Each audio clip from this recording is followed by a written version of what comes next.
What's going on, you guys? It's Donovan from Schmick Squadron, and in this video, I am the hairless otter. Well then, I guess I am joined by Rolf from Ed and Eddie. I was born too wild, but the cage was too small. Oh my god. Alright, so, in actuality, I got Seth with me today. Hi, guys. And in this video, we are gonna talk about Banlist. Banlist. The Banlist in and of itself. So YCS Memphis just happened. Mm-hmm. Usually, a lot of people are suspecting a Banlist is on the rise. Yeah. Maybe a few days from now or a week or two from now. Excuse me again. So, let's just talk about cards that we just feel like need to be addressed. Yeah. Now, funny enough, I actually did record a video. Mm-hmm. I did upload that video. Oh, okay. It was about this Banlist prediction. Mm-hmm. I guess I when attempting to upload another video, Mm-hmm. I accidentally must have done something, or there was something happened, and now that video is gone. That I did not know. But now, that is a shame. but I was by myself, and now I got him with me. I love you guys. So, I guess the first card I really want to bring up is the Pendulum FTK with the Lyrilisk Independent Nightingale. Now, that thing is I'm going to be honest, that thing is a piece of shit. Piece of shit.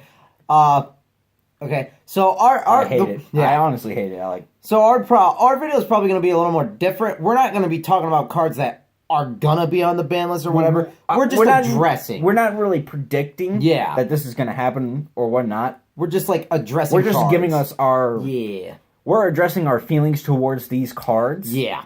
That a lot of people are that you see other YouTubers saying, oh, this needs to be on the list, this needs to be on the list, all this and that.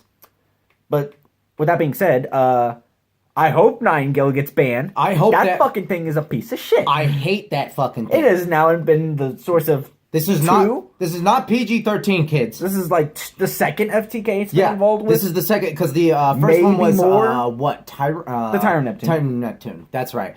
And it's at this point that Tyro Neptune. Okay, so Neptune was a good hit. It was a hit. It was a good hit because it stopped an FTK before it even got here. Before it even got here, yes. Which was great. Good on Konami. But the thing is, they kept the card that almost enabled the FTK free. And not only that, but the card is unaffected by card effects. Yeah. So you can't. And you know for a fact I hate those kind of cards that say, yes, he does. I'm unaffected by anything. I hate those kind of cards. So, in my opinion, I would love to see that card get the fuck out of here. OT Falcon. Oh, yeah, that fucking card. I love that card. Now, speaking of Pendulum FTK, let's talk about what's your feelings towards Supreme King Starving Venom, the fusion. Alright. What's your feelings towards him? So this card, I have mixed feelings of. Because all it takes is two Pendulum cards, right? Two dark Pendulum cards. So practically the entire, if not the entire Pendulum deck, is dark. Which is... Yes, and then... I think Harmonizing is... Harmonizing is a dark, but there's some questions. Yeah. There's some people who rule it that, yes, you can use it. And then some people say you can't. Yeah. But regardless. So here's my problem with that card. I think that card is only... It's only enabled for the FTK because Lyrilisk is around. But the fact that it can target not only your grave or on field... for extra deck, it can target the other players. So it can become a Buster. It can become Buster. It can become a Dolka. I mean, it can't detach, but I mean, it can be. The fact it can become a Beals. It can become an Ignister if it felt like. A lot of things it can copy. There's so many cards that it can copy, and the thing to me that's ridiculous about that is that it can copy cards that are limited, and it's not a limited card. So essentially, so it can copy the Ignister. It can copy the what's another one that's at a 1? I can't think of one that they play that's at 1. Yeah. So Electromite. Electromite, yeah. They will copy Electromite. So here's my thing. Firewall Dragon. Firewall Dragon can become multiple Firewall Dragon. So here's my problem. Okay, this card. Let's take an example. You're playing against you're playing against the Pendulum matchup. Doesn't Firewall actually require? Yes, it does. The link arrows. Yeah, it requires the link arrows. Why did I mention Firewall? And because it was one, and we were wondering. It was that one, yeah. So let me give you an example. Okay, you two are playing a Pendulum matchup. Okay, your opponent used Ignister. Okay, that card can now be copied. So let's say you put two Supreme King Venom on field. You can get two Ignister on the field. Or if you feel like it, make another just make an Ignister. Yeah, but you can make two of it. You can make two of it. So, like Donovan said, you could just make an Ignister. No, I'm talking about like making an Ignister with two Starving Venom. Yeah, you could do that too. It's the fact that it can copy so many things and not have like kind of like a limitation on it or a restriction to it is a little bonkers to me. I feel like now I personally feel like the card is worthy of being limited. Yes. Because not just because of the FTK, but because it is, like, as we have been mentioning, a very powerful Yu-Gi-Oh card that can copy effects. Like, effects that shouldn't be, like, used multiple times. Like Ignister, for example. If Daigusto Emerald was thrown on? Exactly. Daigusto Emerald, yeah, you probably would have to detach to use the effect, but still, like, an effect similar to, like, something of that variety, if it could copy it without having to detach, would be a little... Copy a totally awesome. Yeah. I can now negate. And set that card to the field. Well, no, it has to be an Aqua. That has to be Aqua. Damn, what? Huh, okay, so... this is not a good example. Yeah, this is not a good example. So as we're figuring out, I can copy this Link Karibo, there you go. Yeah. And I can negate an attack. You can copy, does it target? No. It can become a Borload, I think. But it points to zones. Well, the attack to like target a monster it loses 500. It could probably copy that. Well, I think it does target, but could you target this in Grave? Pretty sure you could target this in Grave. So then you could just do that. Yeah. So obviously we're running into a lot of walls. We're not coming up with very many good examples, but it is a very powerful card. That's maybe, I think it could stay at 3 and be fine. Yes. If they want to put it to 1, I would be fine with that as well. Because at that point, if you get rid of the FTK, would they just play 1? I think they would still play 2. Or 2. Okay. I think they still played 2 even before the FTK because just to copy Electromite. Yeah. But it's the Speaking of Electromite. Regardless. Speaking of Electromite, I think we both are in agreement that it probably does not need to get hit. Yeah. Mainly because even though it is a redonkulous card, the card is really good. Pendulum decks in general, not just the Pendulum Magician deck, but Pendulum decks in general really do need a Link monster to help them sort of play. Yes. Even though now, in 3 months from now, we'll have all the attribute based. Yes. Which is great. Which is good, but a lot of pendulums happen to be different types. A lot of Pendulum decks do need that additional boost. That additional boost that Electromite can give them. Yeah. And I think mainly, and this kind of goes back to... Of course, he just got rid of his Electromites. Yeah, I did. So, I got my demises. Demises for him. So, here's the thing, right? Me and him are both in agreement. The thing is... you want to actually kind of scoot over a little bit. Yeah. You're kind of out of shot. So, the thing about it is...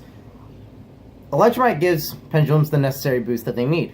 I think it's Astrograph that's too ridiculous. Yes, I am... funny enough, let's move on to Astrograph. Yeah. Now, I feel like Astrograph it's almost like the Pendulum version of Stratos. I'm pretty sure none of its effects are once per turn. No. And I think maybe the search might be once per turn. Is it? We'll have to... Let us know in the comment section down below if Astrograph's effect to search is once per turn. But I know you can constantly summon the damn you can constantly search the damn thing. And because of that, I don't think putting it to 1 will do anything. The search is once per turn. I'm pretty sure the search is once per turn. I mean, how can you tell the whole damn effect is like a paragraph long? Yeah, I know. That's how you know it's a good card, because the freaking thing is small text. But, I think it needs to get limited for that. Not limited. banned for that reason. Banned? At least I would like to see it banned. If they limit it, that will at least make it so that they can't do like constantly. Yeah.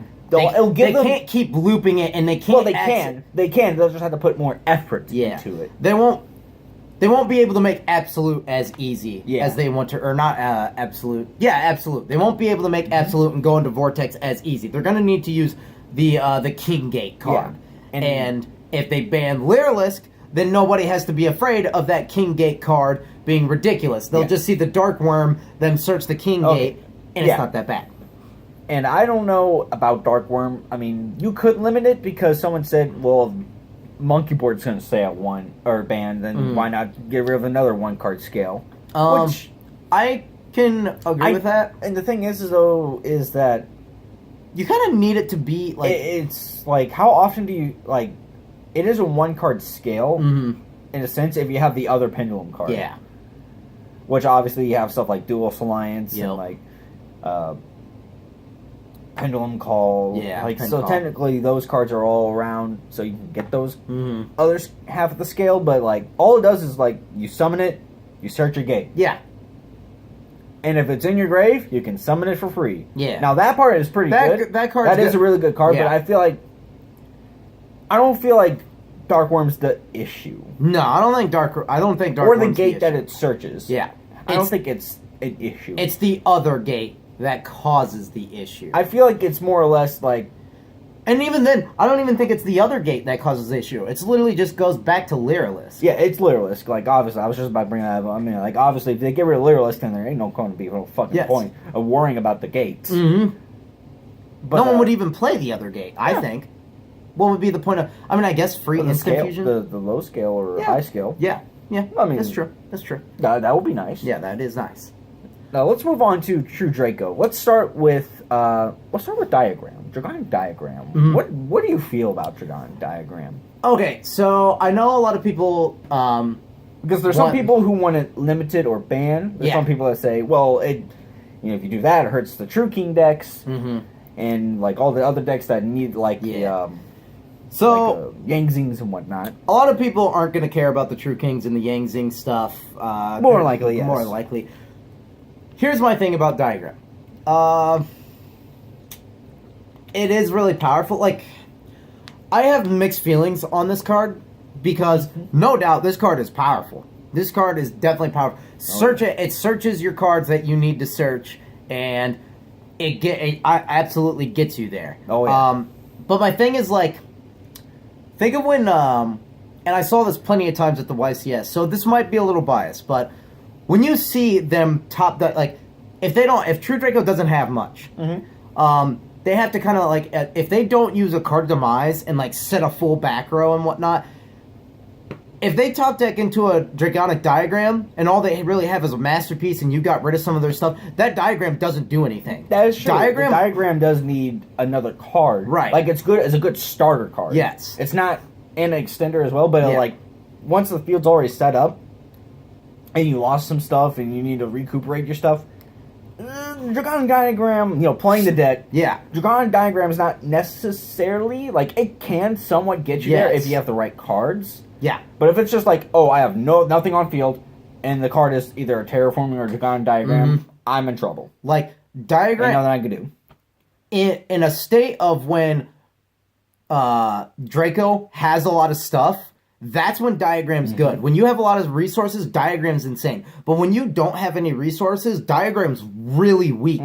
So it's hard for me to say, but I mean, I wouldn't be mad if they limited it or I guess banned it, but I feel like you can leave the card alone. And I feel like somewhat like there is a chance you can leave it at 3. Yeah. Like, there is a way to keep that card alone at 3. And people now say, leave that card at 3? Donkeys. Oh my god, yeah, we're going to unsubscribe. This is terrible. I'm just going to pull this guy's ear out just because. Oh god, my ear. Now, I did mention this card, and there's some people who really, like, feel like it's either going to go to 1 or it's going to go to 3. Terraforming. Let's just say it right now. I think Terraforming is fine. I think it's fine as well. It's only as good as the field spell it searches. Yeah, pretty much. And for every really good field spell there is, it could be a really ridiculous field spell. There's 3 that will come out alongside it that are ass. Yeah. For every chicken game in Cosmo Town, there's the Ignite field spell. For every... The zoo. Yeah, the zoo field spell is ass. It is for ass. For every Majesty Pegasus, I believe it's called. Yes. Yeah, for every one of those, there's the Dynamite field spell. Yeah. Or not Dynamite, Dino Mist. And there's it's just like for every good field spell, there's a bad one. There's bad one. And there's more bad than good. Yeah, there's more bad than good. Here's the thing, see, for every Union Hanger there's a magnet, what's the it's like it's what's the it's the Magna Warriors. The Magna Warrior one. All you you have to have a level 3 rock and you can special summon. Great. Cool. What does that do for me? Make a rank 3? Great. Here's the here's the thing with terraforming. And we had this discussion on the way up to Memphis actually. Yeah, obviously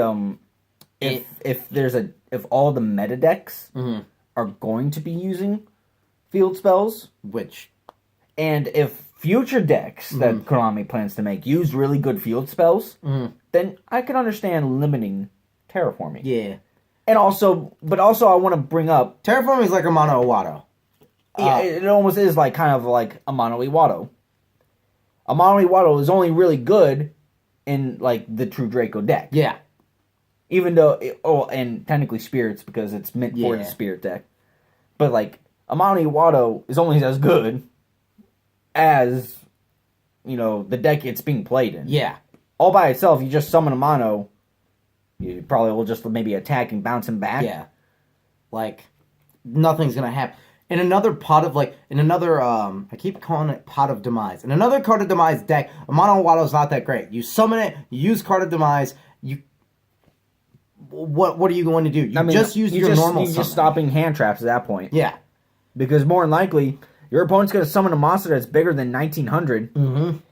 And, yeah, you might have back row to stop him, but... At the end of the day, all you're playing is a Mono Iwado. Yeah. If they get rid of that Mono Iwado with a bottomless trap hole or a torrential tribute, the card sucks. Then oh well shit. What do I do now? Yeah. So in that sense, terraforming is much like a Mono Iwado. Terraforming is only as good, as Donovan said, as the field spell that it searches. You know who I heard that phrase from? Who? Team Samurai. Oh really? Yeah. Oh, I was watching one of his videos, and he said the exact same way. It's only as good as the field spell it searches. Exactly. I don't think terraforming, honestly, in my opinion, it doesn't need to be hit. I wouldn't be surprised if they did hit it. Yeah, I wouldn't be surprised. It is a really good consistency card. Yeah. Cuts your deck down to you're thinning out your deck, but at the same time, you've opened up multiple terraformings with that field spell. It's ass. It's pretty boozy. It's very ass. I know that feeling. I did that in Memphis. It's horrible. Yeah. Now, there is another thing I will point out. I don't think it's going to go to 3 because we had go to 1, or I don't think it's going to go to 1. Thank you for correcting me. No because we actually had set rotation get put to 1. Yes. And that's what I would prefer, set rotation going to 1. Absolutely. Because set rotation is a card that can be used offensively and defensively. Oh, you activated a field spell. Well, I'm just going to change set rotation so that now you can't use that field spell. Yes. It's like, oh, I activated Union Hanger. I changed a set rotation. Now you can't get that search for your Union. What are you going to do? Yeah. You can't activate another one. I think terraforming is balanced because I also think... Now, yes, Diagram, Hanger, those cards are good, but they're balanced in the way that I can Ash them, I can Droll them, I can Ghost Ogre them. And you can look towards the future. I can MST them, Cosmic, Twin Twister. Let's say, at the very least, Pendulum Magicians get hit by they get rid of the FTK, and let's say they put Astrograph to 1. Sure. Let's just hypothetically say that they do that. Yeah. The deck is still very much playable. Oh yeah, the deck is still a very good good competitive deck. Yeah. And if you look at the OCG, they have Astrograph at 3 and Double Iris. Yeah. And they also have the Brandish Maidens. Those two decks are the top decks. They take about at least a good 40 to 50% of the meta there. None of those decks really play field spells. No. Yes, there's the Brandish field spell, but it's kind of like iffy sometimes. Like ABC's up there. It uses field spell. But their field spell's limited. Yeah. At least I'm pretty sure. Well, Buster's limited. The field spell was limited at one point. Then when it went back to 2, it got competitive again. Yeah. So, what does that say? It's not the field spell searcher, it's the field spell in of itself. Yeah. And if you get the field spell, it's going to be great regardless. So, moving on. And also, like, yes, there is Metaverse. Yeah. Which is actually a kind of cool card, I'm not going to lie. Is cool. And I like how it's a rare, so it's somewhat easier to get a hold of. But I feel like set rotation was a bigger issue than terraforming. Set rotation is a way bigger deal. And that's why we don't think terraforming will probably get hit. Moving on to Masterpiece. Oh, boy.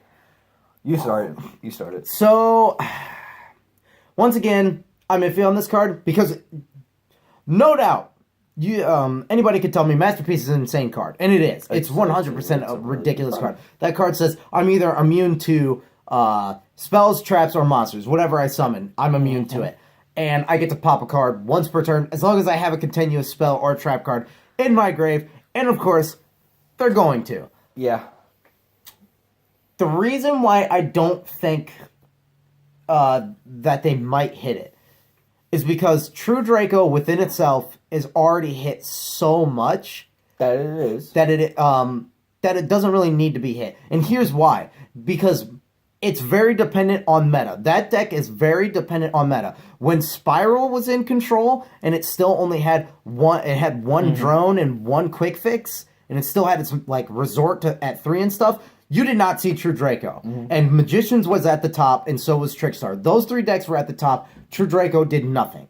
Okay. Well, it didn't do nothing, but it wasn't going to be there. It wasn't going to be at the level where they were. I feel like that was like when... This was when Spiral was at full power? No, I only said when even when they were at Drone was at 1 and Quick Fix was at 1. True Draco just didn't do that much. I feel like True Draco... I feel like that's because Spiral was still the most played deck. Well, yeah. And that was like the only like deck that can actually power creep True Draco. I mean, but... In a sense. I guess in a sense, but like it was because... And also, but you also have to remember they have a Mono Iwado, so... Well, this was actually somewhat before a Mono Iwado. I know, but at that time. I'm saying now they have it. Like, just push them further. Yeah, when they started playing a Mono after the February list came out. But, Masterpiece for me is good. I don't think he needs to be banned. He can be limited. I think that's fine if you limit him, because people will still play him. But he won't be as relevant. And that's fine. Oh, boy. Playing the deck, Masterpiece is a card that's...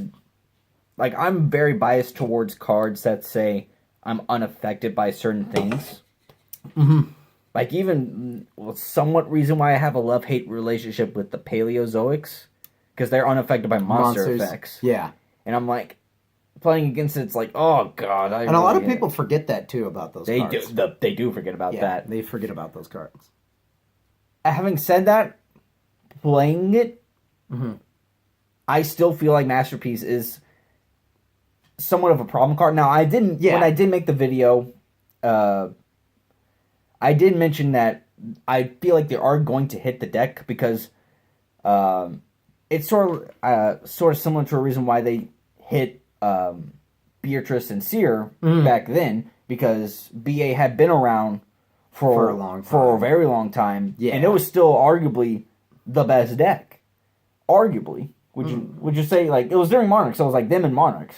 It was them, Monarch, and Draco Pal. And then Cosmo was kind of sitting there too, yeah. So those were the top decks. It was still one, and it was very good, a highly represented deck. Yeah, and then they hit it, and then it went. And then it was after when they finally released Dimensional Barrier. That's when the deck finally was like, okay, we'll take a back seat. Yeah. But True Draco is a deck almost that it's almost difficult to power creep because they're still going to keep making good continuous spell and trap cards. Yes. And Masterpiece can still be splashed in a lot of decks. Metal Foes, it can be put in ABC Metal Foes, itself. It was put in Magicians, for example, because Magicians had the trap card. And then I feel like since it's actually been about a year now, they're probably going to hit it again just to be sure. We want people to play Brandish. We want people to play the Layer of Darkness. Yes. We want people to play the new cards in Flame Destruction, the Nightmares. Yeah, Nightmares. We want people to play the Element Sabers. Yes. We want people to play the For Hire and Vampire stuff. Yeah. They want those. Or whatever. The new stuff that comes out in the future. Whatever the next TCG exclusive archetype they want to promote, they want people to play that. But to us, the competitive players will be like, well, why bother playing that kind of stuff when we still have True Draco? Yeah, we have Draco. It's still we really have Magician. Good. And it's still really good. Yeah. It's sort of like that sense of why they somewhat banned Construct. Yes. It had been around for over a year at that point. Yeah. We need to get that huge meta shift out of there. Yeah. So we can introduce the new meta. That's why they hit like Cly's. They hit towers. They hit towers. They hit Graph. They hit Shurin. They hit Construct. They hit all these. They hit the Duelist Alliance era, and they hit it hard. Got rid of it. Yeah.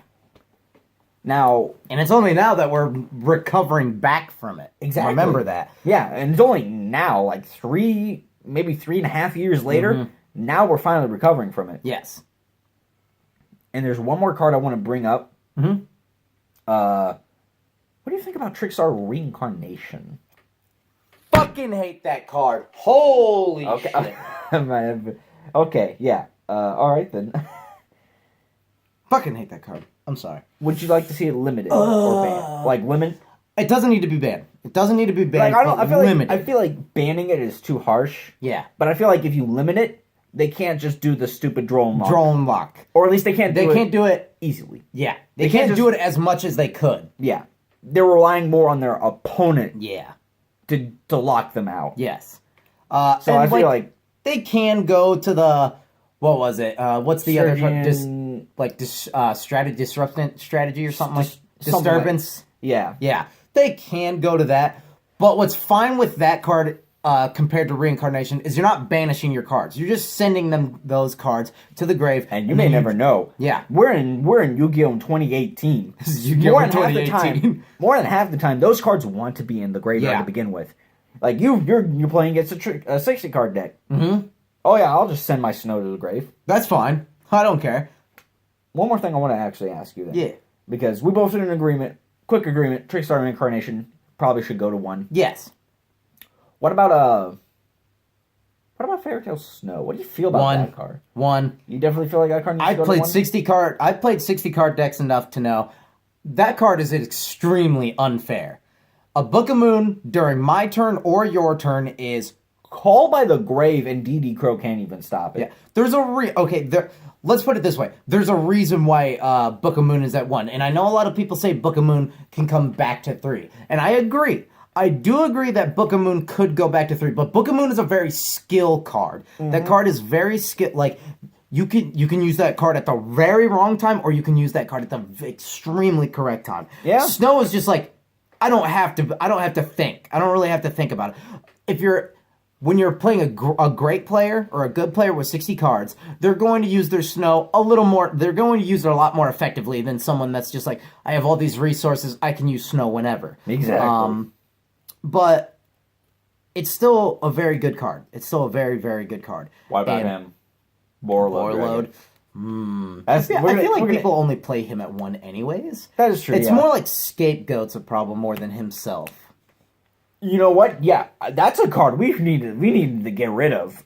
I feel like it needs to either get banned or limited. That card. Should not be a 3. Well, God forbid. The day in Yu-Gi-Oh that I ever thought Scapegoat should be banned or put to 1. When Scapegoat is arguably the most powerful card in the meta. That card, and it's not GOAT format. That card is way, way too good. I'm sorry.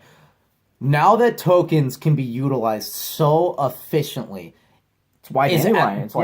It's now gone. That's why Trickstar. I can be. let me use this as an example why I think, and again, this could be biased because I'm using a personal. Go ahead, get personal. Yeah. I've been personal too. Like I've been on the record saying how I fucking hate Cosmo. Yeah. As a personal experience. So anyone who brings up Dark Destroyer to 3, I'll be like, shut the fuck up. He does hate that card. He hates Cosmos. I was playing against a local player. He who shall not be named, not because I don't dislike him, but because privacy reasons. Of course. We'll actually cover it. Yeah.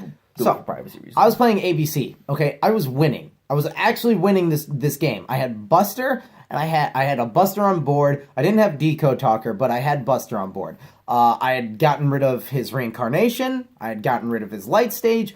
We were in fine business. Then he goes end phase. I didn't have any cards in my hand. Mm-hmm. Or wait, no, I did because I banished one. I banished something. He activates Scapegoat at the end of his turn. Okay. He goes. He has his 4 tokens. Mm-hmm. During his turn, I'm like, he's starting to make his stuff, and I think I banished Proxy. I was like, banish Proxy. He's like, yeah, that's fine. Normal summon Candina.